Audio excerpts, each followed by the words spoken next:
ဆိုတော့ခန်းစားနုပညာ page လေးအရင်ကြိုးဆိုပါတယ်ဆိုတော့ဒီနေ့မှာတော့အရင်တုန်းကဆွဲခဲ့တဲ့ပုံလေးတွေပြန်သွားတဲ့ဟာပေါ့နော်ဆိုတော့ဘယ်တုန်းကဆွဲခဲ့ရလဲဆိုတော့2025ဇွန်လ23ရက်နေ့တော်တော်လေးကြာခဲ့ပြီပဲတော်တော်လေးကြာခဲ့ပြီဆိုတော့ဒီဟာလေးကတော့ပုံလေးပေါ့နော်ဆိုတော့ပုံလေးရဲ့အနောက်မှာလည်းဒီမှာ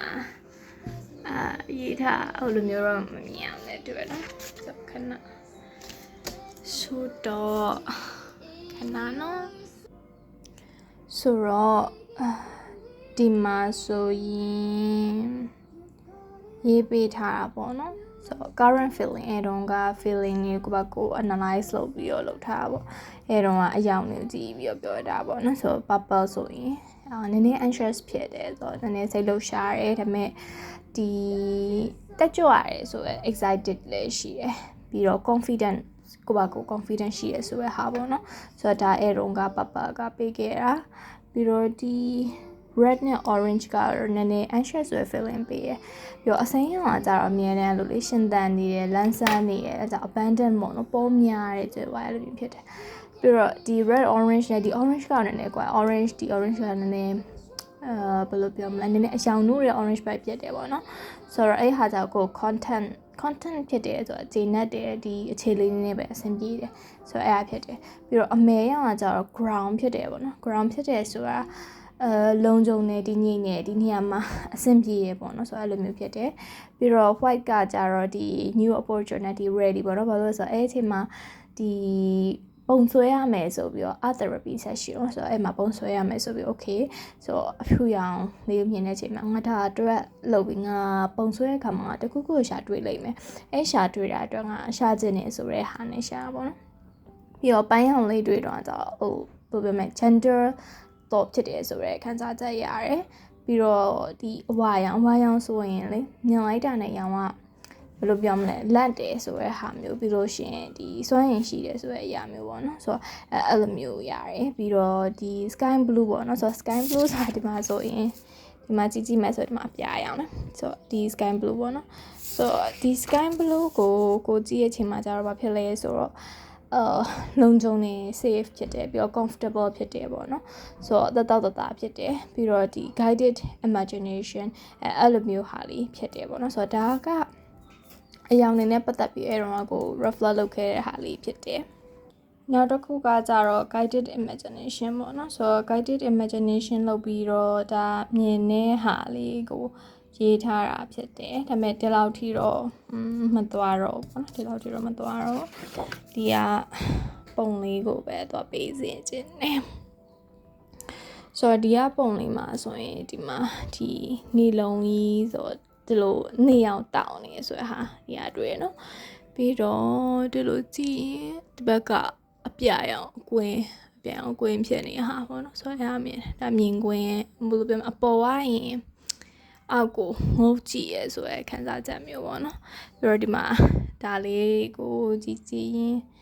တိတ်ချကြည့်နော်ဆိုမျက်နှာလေးတွေ့လားမျက်နှာလေးစပင်လေးတဲ့ဒါရဲတော့မိနစ်20လားနိုင်ဝက်လားမသိဘူးလောက်နေဆိုတော့အဲ့ရလေးဟိုအနောက်ကစာရေးတယ်ပြီးတော့ခဏနားလိုက်တာလဲပါအဲ့တော့တိတ်မဆွဲလိုက်ရအောင်မျက်နှာလေးပထမဒီမျက်နှာလေးအကုန်ထည့်မယ်လို့စဉ်းစားသေးတယ်ဒါပေမဲ့မထည့်ဖြစ်တော့ဘူးပေါ့နော်ဆိုအဲ့တိုင်းပဲဖြစ်သွားပြီးတော့ဒီဘက်ကအမှန်ချက်မြင်ဟိုဘယ်လိုပြောမြေကြီးပေါ့နော်မြေပြင်ပြီးတော့ဒါကြတော့ဟဲ့မစဉ်းစားပါလဲတော့မသိရေပြင်လို့ထည့်ကြလားဒီကောင်းကင်လို့ထည့်ကြတယ်ဒါပေမဲ့ကောင်းကင်ကထားဖြစ်တယ်ဆိုရင်အဲ့တော့ရေပြင်လို့ထည့်ကြတာဖြစ်လိမ့်မယ်ဒီဘယ်လိုပြောမလဲပင်လေလိုကန်းစိတ်လိုနေရာမှာရောက်နေတယ်ပေါ့နော်ဆိုတော့အဲ့ဒီ fight ကိုပေးရမှာဆိုတော့အဲ့တော့ကဒီ safe ဖြစ်တယ် comfortable ဖြစ်တယ်ဆိုရဲဟာပေါ့နော်ဆိုတော့အဲ့ဒီဟာကိုသွားခဲ့တာဆိုတော့အဲ့ဟာကိုသွားခဲ့တဲ့အချိန်မှာအဲ့ဟာကိုသွားခဲ့တဲ့အချိန်မှာပေါ့နော်ဆိုတော့ဒီမှာဆိုလို့ရှိရင် ဒီနေဆိုရင်နေကအနီပြီးတော့လိမ်မပြီးတော့အဝါပေါ့နော်ဆိုတော့အဲ့ဟာကိုဒီ gradient နဲ့ဆွဲပေးထားတာပေါ့နော်ဆိုတော့အဲ့တော့က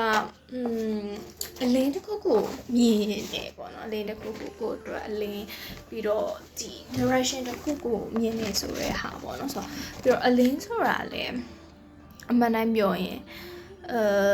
ကိုရီကိုလမ်းပြရတယ်ဟုတ်တယ်ပြီးတော့လို့လေနေအောင်ထဲမှာအကြာကြီးခံကြည့်အဲ့လိုထိုင်မနဲ့စောစောနေအောင်ပေါ့နော်လို့8နာရီ10နာရီအဲ့ပါဝင်ကြအောင်မှာရှိရနေအောင်ဆိုအရင်မပူဒါပေမဲ့အဲ့လိုနှွေးတယ်ဆိုရခန်းစားကြလေဆိုတော့အဲ့နှွေးတယ်ဆိုရခန်းစားချက်ပေးရပေါ့ဆိုတော့ဒီနေရရင်မှဖြာထွက်လာတဲ့အလင်းရောင်ပေါ့နော်ဆိုတော့အဲ့အလင်းရောင်ကလည်းအဲ့လိုမျိုးဟာရတယ်ပေါ့နော်ပြီးတော့အဲ့ဒါကြောင့်လည်းအဲ့လိုပြောပါတော့ဆိုတော့ကိုယ့်အတွက်လုံခြုံတဲ့နေရာတစ်ခုမှာလမ်းပြတစ်ခုရှိတယ်ဆိုတော့အဲ့လိုမျိုးဟာမျိုးနဲ့အဲ့ဒီအဓိပ္ပာယ်နဲ့အဲ့တော့ကတော့ဆိုခဲ့တာပေါ့ပြီးတော့ဒါကြတော့လူတွေပေါ့နော်ဆိုတော့လူတွေအဲ့ spiritual နောက်တော့ကြတော့ခရမ်းရောင် spiritual ပြီးတော့လှပါတယ်ဆိုရဟာမျိုးအဲ့တော့အဲ့အဓိပ္ပာယ်ယူတာပေါ့နော်ဆိုတော့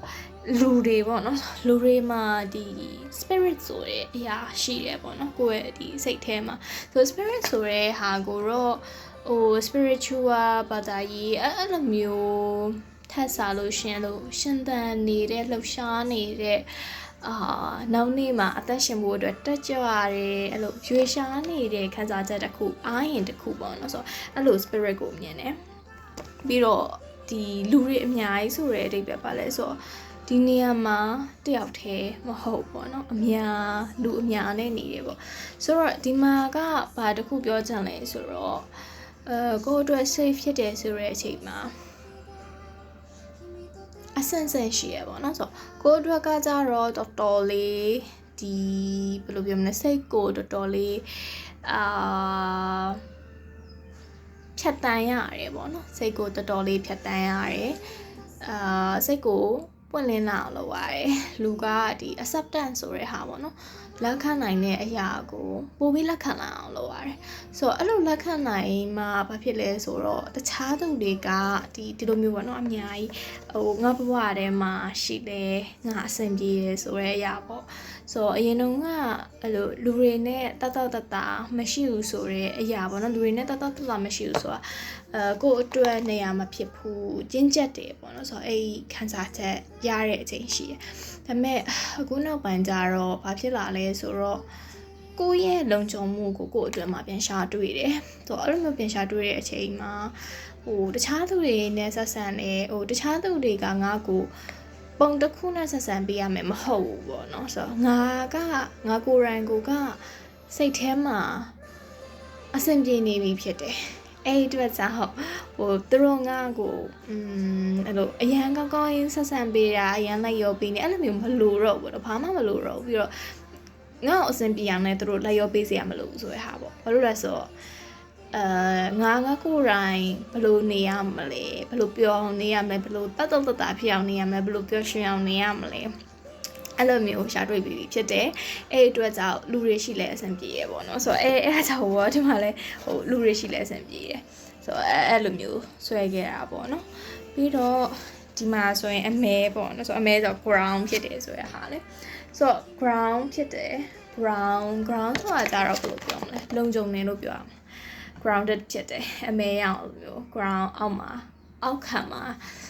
အမြဲတမ်းရှိရပေါ့နော်ဘာလို့ဒီဟာကိုအဲ့တော့ငါအမဲအောင်ဆွဲခဲ့တယ်လို့ပြောရရှင်ကြတော့အမဲပေါ့နော်ဆိုအမဲကို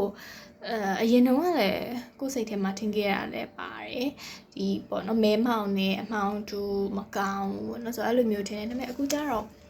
အဲ့တော့အမဲလေးရလေလလေးအခုမှနည်းနည်းလတိတ်မထွက်တော့တာဒါပေမဲ့အဲ့တော့လလေးအဲ့တော့အဲ့ဟာဆိုရင်စိတ်ထဲမှာဆိုတောက်ပါတယ်ဆိုလေလိုလေဘယ်လိုပြောမလဲ tunnel ပေါ့နော်လိုင်းကောင်းအဲ့တဲကိုသွားလို့ရှိရင်မှောင်နေဒါပေမဲ့တနေ့ကျရင်ပြန်လင်းသွားရဲဆိုတဲ့ဟာလေးအမှောင်တူတွေကအလင်းပေါ့နော်ဆိုတော့အမှောင်လေးကသွားရင်ငါတို့အလင်းတွေးနိုင်နေဆိုရယ်မျောလင်းချက်ပေါ့ဆိုတော့ပြီးတော့အဲ့မျောလင်းချက်ရှိတဲ့အတွက်ကြောင့်ငါတို့ဒီဒုက္ခပဲဖြစ် ဆင်းရဲတာပဲဖြစ်ဖြစ်စိတ်ဆင်းရဲတာကိုဆင်းရဲတာဘာဖြစ်ဖြစ်ပေါ့နော်သွားနေတဲ့ရိုက်ဒီအမောင်တို့ဘာလို့လဲဆိုတော့ဒီထဲမှာလမ်းရှိနေရတည်တယ်ပေါ့နော်ပြီးတော့ဒါကမှောင်နေတာမဟုတ်ဘူးငါကမှောင်နေတယ်နေဒီထဲမှာအလင်းရှိတယ်ပေါ့ဆိုတော့ဒီဟာကြီးနဲ့ဟိုငါလုံခြုံတယ်ဆိုတော့ဒီဟာကြီးနဲ့ဟိုငါ grounded ဖြစ်နေပြီဆိုရဲဟာပေါ့နော်ဆိုတော့အဲဒါကြောင့်ဒီအားလေးလောက်ထားတာပြီးဒီမှာရှိပေါ့နော်ဆိုတော့အဲတော့ချက်နဲ့ဟုတ်တယ်အဲ့လိုလေရေဆိုရဲဟာနူးညံ့နေရွေးရှားရေးစီစဉ်နေတယ်စွမ်းရည်ရှိတယ်ဆိုအဲ့လိုမျိုးဟာပေါ့နော်ပြီးတော့ကန်းကြီးလိုနေရာမျိုးလေးမှာအေးဆေးဆေးလေးလို့ထားပြီးတော့ဆိုရဲနူးညံ့လေးပဲအဲ့အချိန်လေးဆိုအဲ့လိုလေးအကုန်ဆုံးချက်နေပေါ့နော်ပြီးတော့ဒီနောက်တစ်ခုကကြာဒီလိုလေး white ထားပါနော်ဆိုတော့ဒီမှာ white ထားအတွက်ဆိုတော့တော့ကြတော့ဗာလဲဆိုတော့ဒီကောင်းကင်ကြီးကငါတို့ပေါ်ကိုဖုံးအုပ်ပေးထားတယ်လုံခြုံနေပေါ့နော်ငါတို့လှုံ့မိုးပေးထားရဲဆိုရဟာပေါ့ဆိုတော့ခန်းစားချက်ကိုတော့အဲ့လိုလေတယောက်တည်းဘယ်လိုပြောမလဲပန်းချံပေါ့နော်ဆိုပန်းချံတော့ဘာတော့မလို့လုံးဝထားပြီးတော့ကောင်းကင်မောကြည့်ငါလွှမ်းမိုးပေးထားရဲဆိုရဟာပေါ့နော်လုံခြုံနေဆိုရခန်းစားချက်ပေါ့ဆိုတော့feeling လေးအတွက်ဒါလေးကိုဆွဲထားတာပေါ့နော်ဆိုတော့ပြီးတော့ဒီမှာနောက်တစ်ခုကကြောင့်ဒီဆွဲတဲ့ process မှာနောက်တစ်ခုပါရှိတယ်လို့ပြောရင်ဆွဲတဲ့တစ်ချက်ချင်းစီပေါ့နော်ဆိုတော့ဒီမှာဆိုလို့ရှိရင်ဒါတစ်ချက်ချင်းစီဆွဲဟာဒါဆိုတော့တစ်ချက်ချင်းစီဆွဲဒါကြတော့ဒီ brush နဲ့အဲ့လိုမျိုးတို့ဆွဲရပါတော့ဆိုတော့ဟာကိုလုပ်တဲ့အချိန်မှာ mindfully ပေါ့နော် mindfully ဆိုတာကြတော့စိတ်ကိုတတိချာချာသတိထားပြီးတော့ဒါလေးကိုဆွဲတာပေါ့ငါစိတ်ကဘာဖြစ်နေလဲဒီအယောင်ဘာလို့ရွေးလဲပြီးတော့ဒါကိုဒီလိုမျိုးဆွဲရဲဆိုတဲ့ဟာမျိုးပေါ့ဆိုတော့မှာစီမျောရဲပေါ့နော်ဆိုတော့တခါလေလူတွေကထင်တယ်အရန်ကိုဟိုဘယ်လိုပြောမလဲခွက်ချမ်းစိတ်ဖြာနေတာလားပေါ့နော်ဆိုတော့အဲ့လိုမျိုးတော့မဟုတ်ဘူးဒါကဒီပုံပြန်ကြည့်တဲ့အချိန်မှာပြန်ပြောပြလို့ဒီလိုမျိုးဖြစ်တာပေါ့ဒါပေမဲ့တုန်းကတော့လုံးဝဟိုဘယ်လိုပြောမလဲစီမျောပြီးတော့ဆွဲတာပေါ့နော်တော့ဆိုလဲဟိုအနောက်ကဒီ background music လေးဖွင့်တာပေါ့ဆိုတော့ဒီ background music လေးနဲ့ကိုပါကိုစိတ်ထဲဟာကိုပါကိုစီမျောပေါ့ဒါပေမဲ့တုန်းကဒီ conscious ဖြစ်တယ်ပေါ့နော်ကိုယ်စိတ်ကိုတည်နေတယ်ဘာဖြစ်နေရလဲဘာလို့ဆွဲရလဲဆိုရဟာတည်ရဲ့အတွက်ကြောင့်အခုချိန်မှာပြန်ပြောနိုင်တာဖြစ်တယ်အခုဆိုရင်ပြန်ပြော8လရှိပြီပေါ့နော်ဒီပုံဆွဲကဆို8လရှိပြီဆိုတော့ဒါပေမဲ့8လရှိပြန်ပြောနိုင်နေပေါ့နော်ဆိုတော့ဘာလို့လဲဆိုရဟာဆိုတော့ဒါကကိုယ့်ရဲ့ memory တစ်ခုဖြစ်တယ်ကိုယ့်ရဲ့ milestone တစ်ခုလည်းဖြစ်တယ်ပေါ့နော်ဆိုတော့ကိုယ်တွေလည်းတခြားသူတွေလည်းဒီလိုလေးတခုခုပုံလေးဆွဲဖို့အတွက်တချင်းလေးဖွင့်ပြီးရောငါရောဘယ်လိုမျိုးနေရာမျိုးမှလုံခြုံမလဲဆိုတဲ့ဟာမျိုးပေါ့နော်ကိုယ်စိတ်ထဲမှာအဲ့လိုလေးနှွေးထွေးတဲ့ဆွဲခန်းစားချက်လေးတစ်ခုသတိရပြီးတော့ပြန်ပြီးတော့အချီလေးပါပြီးဆွဲကြည့်တာပေါ့နော်ဆိုတော့အဲ့လိုလေးဆွဲကြည့်ဖို့အတွက်ဒီဆွဲတဲ့ process ကိုပြောတာပေါ့နော်ဆိုတော့အယောင်တွေနဲ့ emotion တွေပြီးတော့ဒီ symbol တွေနဲ့ကိုယ်ဘဝနဲ့ပြန်ချိတ်ဆက်တဲ့ဟာတွေပြောဆွဲတဲ့အချိန်မှာစုပ်ချက်တစ်ချက်ချင်းစီမှာဆိုရင် mindfully ဖြစ်တယ်ဆိုတဲ့ဟာပေါ့နော်ဆိုတော့ဒီမှာဆိုရင်သူ့မှာနာမည်ရှိရပေါ့နော်ဆိုတော့ a journey together ပေါ့ဆိုတော့ a journey ဆိုခရီးဆိုအမှန်တကယ်ဘဝရှင်တဲ့နေဟာပေါ့ဘဝခရီးပေါ့နော်ဆိုတော့ together ဆိုတဲ့အတွက်ကြောင့်ငါတယောက်တည်းသွားနေတာမဟုတ်ဘူးတခြားသူတွေလည်းတူပါတယ်ပေါ့နော်ဆိုတော့အဲ့ဒီဟာလေးနဲ့အဲ့ဒီ date လေးနဲ့ရေးထားတာပေါ့ဟုတ်မှာပါဆိုတော့ဒီနေ့နားထောင်ပေးတာကျေးဇူးတင်ပါတယ်နောက်တစ်ခေါက်ကြာလို့ရှိရင်လည်းပချီကားလေးပဲဖြစ်ဖြစ်တချင်းလေးပဲဖြစ်ဖြစ်ရုပ်ရှင်ပဲဖြစ်ဖြစ်တစ်ခုခုပေါ့နော်တစ်ခုခုနဲ့ပြန်လာခဲ့ပါမယ်အားလုံးနားထောင်ပေးတာကျေးဇူးတင်ပါတယ်